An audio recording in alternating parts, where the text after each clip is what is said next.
Pied Piper of Hamelin by Robert Browning. 1,000 guilders? The mayor looked blue. So did the corporation too. For council dinners made rare havoc with claret, moselle, vinaigre, hock. And half the money would replenish the cellar's biggest pot with relish. To pay this sum to a wandering fellow with a gypsy coat of red and yellow? Beside, quoth the mayor with a knowing wink, our business was done at the river's brink. We saw with our eyes the vermin sink, and what's dead can't come to life, I think. So, friend, we're not the folks to shrink from the duty of giving you something for drink, and a matter of money to put in your poke.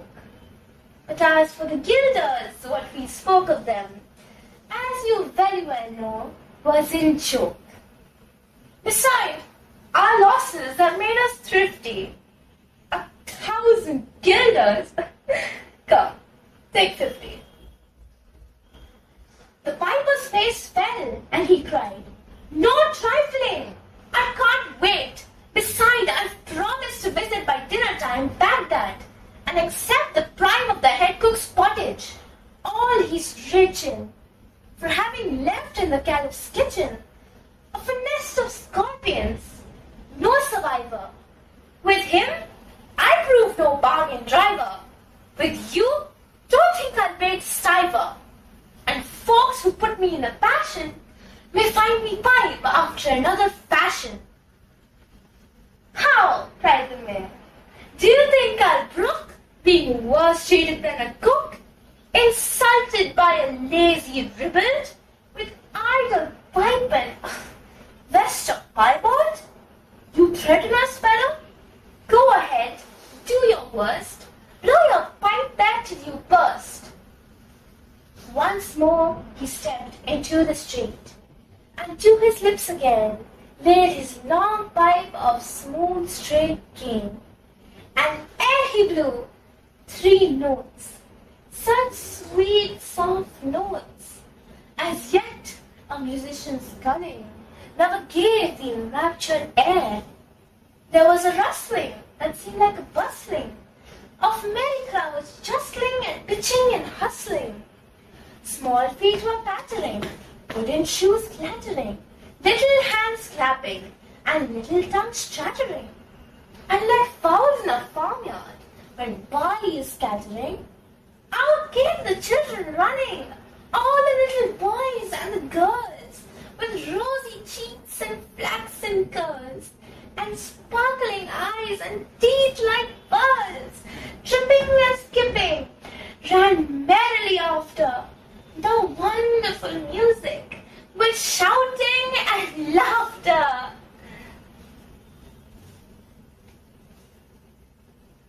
Now I will perform my prose passage, an extract from Bernice Pops Her Hair by Scott Firzgerald.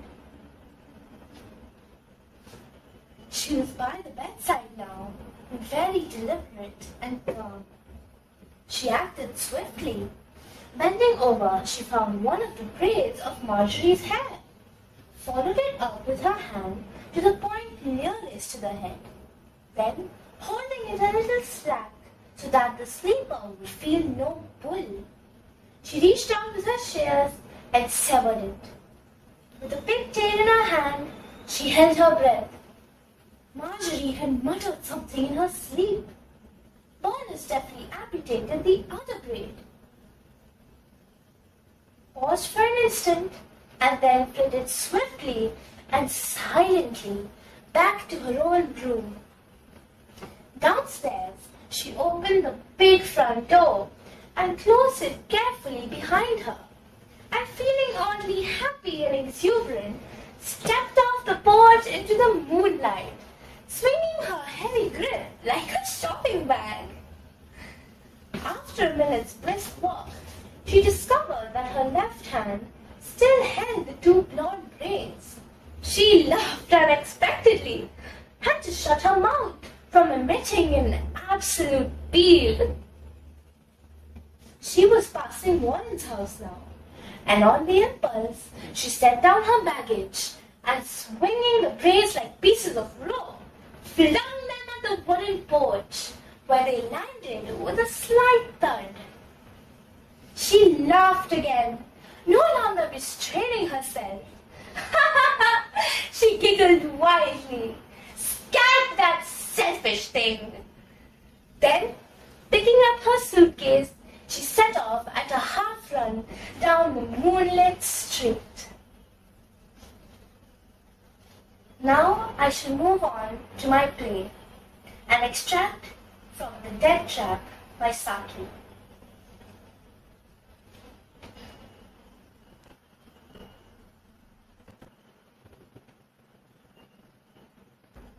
Death has come twice for me in one evening. I'm afraid he must be in earnest. Why didn't you let them kill me? That would have been better than this to be left to call for business.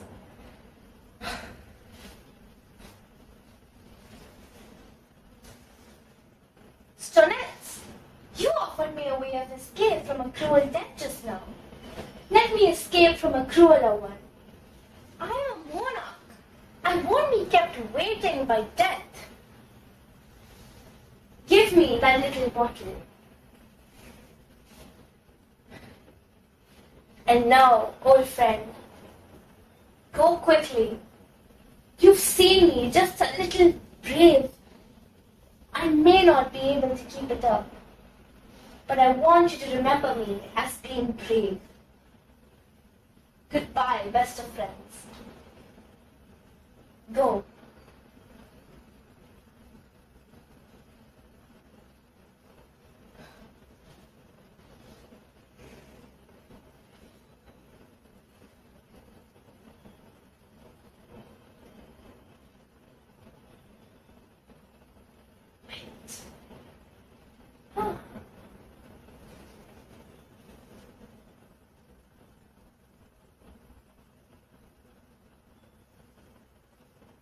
Gnitzer, Bhatti, Schultz!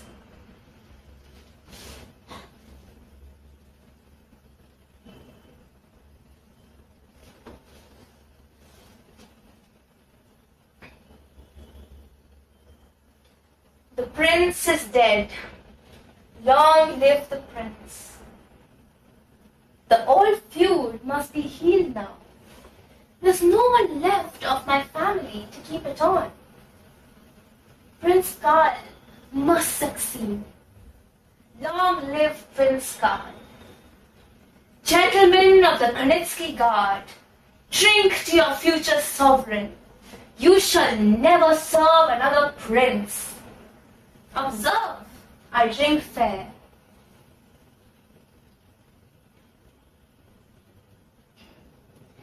I am going to march to the next world at the head of my Krenitsky Guards. You came here tonight to kill me. You found that death had forestalled you. I thought it a pity for the evening to be wasted. So I killed you. That's all. Yes, poison. You would draw your sword, Colonel? Oh, certainly, if you wish it. I'm due to die of a disease in a few days, and poison in a minute or two. But if you would like to take a little extra trouble about my end, please yourself. Aha! The Lonyari regiment marching in. I am going to march into the next world at the head of my Krenitsky Guards. God save the prince! Colonel Bernice, I never thought that death could be so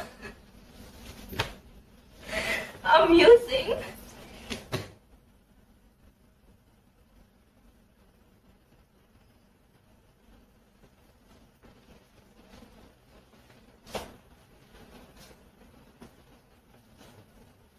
Now I will be doing my sight reading passage.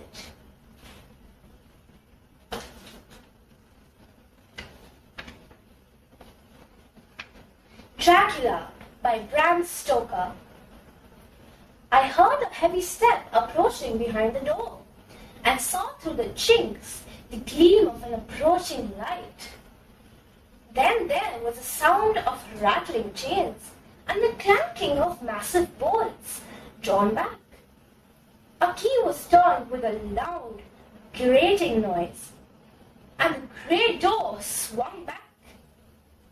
Within stood a tall old man, clean-shaven except for a long white moustache, and dressed in black from head to foot, without a single speck of color about him anywhere.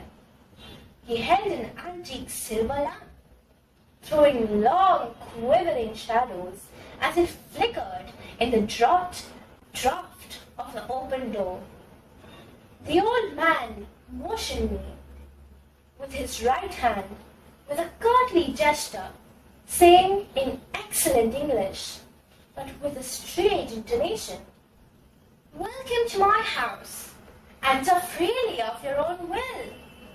He made no motion of stepping to meet me, but stood like a statue, as thought his gesture of welcome had fixed him into stone.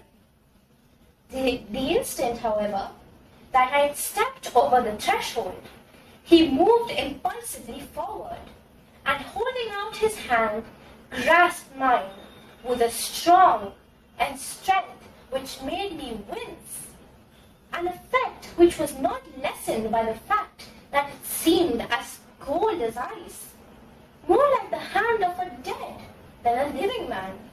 Again he said, "Welcome to my house. Come freely, go safely, and leave something of your happiness you bring." The strength of the handshake was so like that which I had noticed in a driver, whose face I had not seen, that for a moment I doubted if it were not the same person to whom I was speaking. So to make sure, I asked interrogatively, "Count Dracula?" He bowed in a courtly way as he replied, "I am Dracula, and I bid you welcome, Mr. Harker, to my house. Come in, the night air is chill, and you must need to eat and rest." As he was speaking, he put the lamp on a bracket on the wall, and stepping out, took my luggage. He had carried it in before I could forestall him.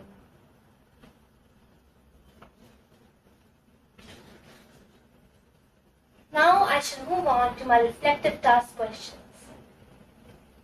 Question 1.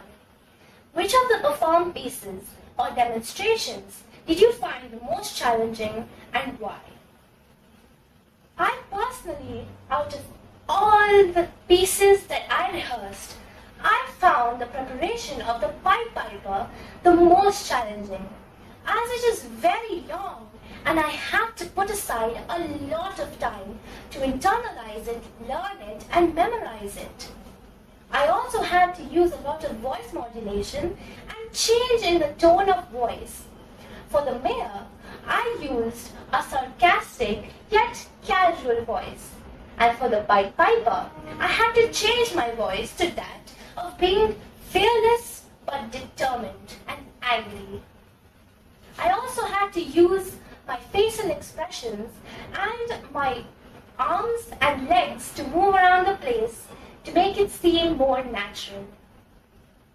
Question 2. Choose one of your extracts. How does it fit into the overall story or plot arc of the piece?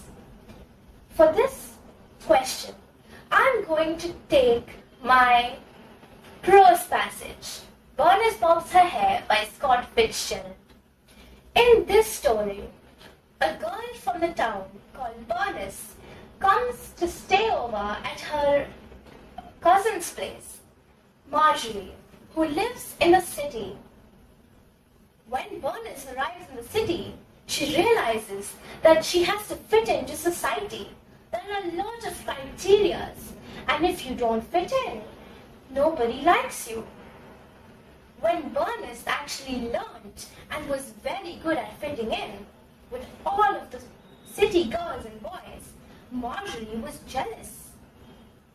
She ridiculed her and belittled her, all during her stay. Now, Bernice, before leaving for her own home, took revenge against Marjorie by cutting off her crowning glory, her two blonde braids, and Bernice definitely had fun in doing that. Question 3. How did you decide on staging for one of your performed pieces? What other options did you try? For this question, I'm going to choose my play, An Extract from the Death Trap by Saki. This story is very amusing and interesting indeed. First, I thought of using real props, but then I realized it was more complicated and intricate, and a little harder to perform with the actual props in my hand. So instead, I stuck with using imaginary props. Question 4.